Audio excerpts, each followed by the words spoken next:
Kumusta? Pag-usapan natin ang isang bagay na halos araw-araw nating nakikita, lalo na sa kusina. Isang simpleng butil ng bawang. Mukhang simple lang, di ba? Pero paano kung sabihin ko sa inyo na sa likod niyan may nagtatagong dalawang magkaibang kwento? Isa tungkol sa kabutihan at isa tungkol sa trahedya? Naitanong niyo na ba yan sa sarili niyo? Kasi yan yung tanong na magiging simula ng pagtatalakay natin sa dalawang alamat ng bawang.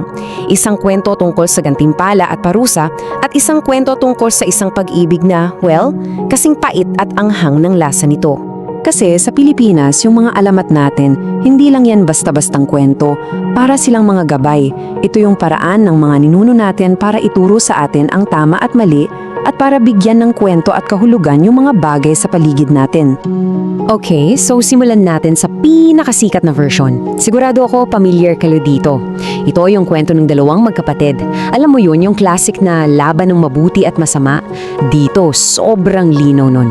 So, kilalanin natin ang ating mga bida. Si Bawang, siya yung larawan ng kabutihan, mabait, masipag, laging handang tumulong. Si Sibuyas naman, well, siya yung kontrabida, sakim, mainggit at walang pakialam sa iba. Pansin nyo ha, sa pangalan pa lang nila, parang may clue na sa kung anong mangyayari sa kanila, diba? At syempre, sa bawat kwentong ganito, laging may isang pagsubok, di ba? Yung isang pangyayari na magpapakita kung sino talaga sila sa loob-loob nila.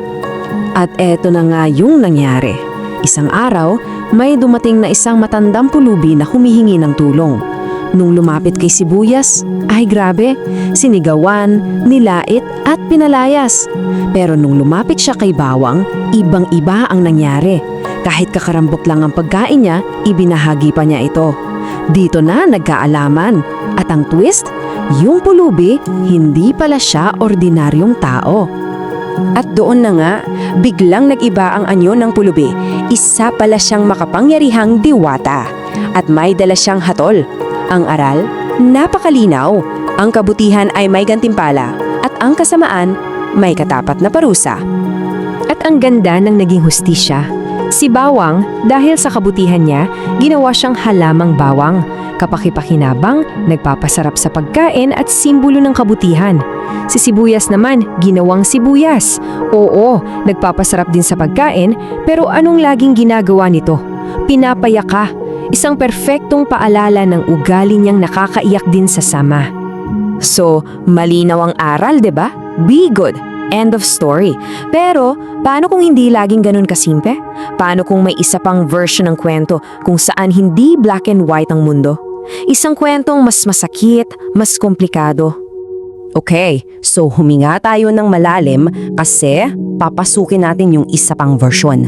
At ito, mas madilim. Dito, ang bawang ay hindi tungkol sa kabutihan, kundi sa isang trahedya ng pag-ibig.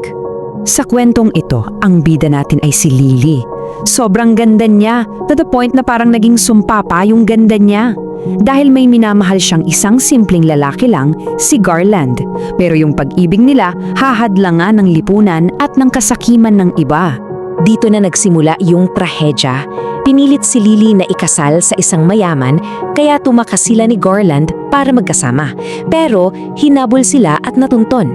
Sa pagtatanggol kay Lily, namatay si Garland. Grabe yung sakit. Nawalan na ng dahilan para mabuhay si Lily. Ang tanging hiling na lang niya ay sumunod sa kanyang minamahal. At sa huling panalangin niyang yun, may nangyaring kakaiba.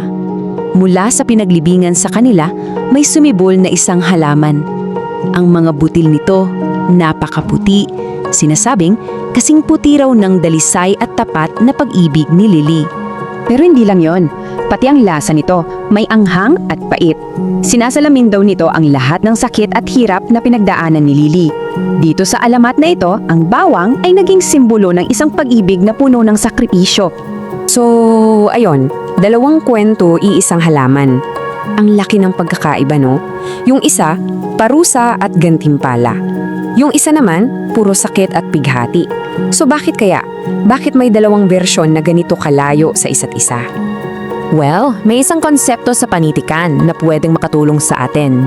Ito yung moral didacticism. Medyo technical pakinggan, pero ang ibig sabihin lang nito ay sadyang ginagamit ang mga kwento para magturo ng aral, lalo na sa mga kabataan.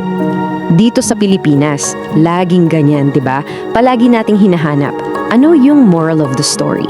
Pero ang pinapakita sa atin ng dalawang alamat ng bawang ay na may iba't ibang paraan pala para magturo, hindi lang isa. Tingnan natin ang pagkakaiba. Yung kwento ng magkapatid, yan yung tinatawag na overt o direkta. As in, black and white, good versus evil. Maging mabuti ka kundi mapaparusahan ka. Gets? Samantala, yung kwento ni Lily, implicit o didirekta. Dito, mas komplikado. Ang aral hindi isusubo sa'yo. Ikaw ang iimbitahan na makiramdam, mag-isip at pagnilayan ang ibig sabihin ng tunay na pag-ibig. So, sa dulo ng lahat ng ito, ano ang iiwan sa ating aral ng mga kwentong ito? Ano ang takeaway natin? Ipinapaalala nila sa atin na ang mga alamat, hindi lang yan pampalipas oras. Salamin sila ng ating kultura at mga pinapahalagahan. Nagbibigay sila ng paliwanag, nagsisilbing gabay, at higit sa lahat, ipinapakita nila na ang pagkatuto ay maaaring diretsahan o maaaring manggaling sa puso at pagninilay. Kaya sa susunod na kukuha kayo ng bawang sa kusina, sana maalala ninyo, hindi lang yan sangkap, isa yang kwento.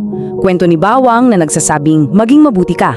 At kwento ni Lily na bumubulong na ang tunay na tag-ibig ay may sakripisyo. At yan ang tanong na iiwan ko sa inyo. Sa panahon natin ngayon, anong mga kwento ang binubuo natin? At anong mga aral ang marahil hindi natin namamalayan na itinuturo natin sa kanila?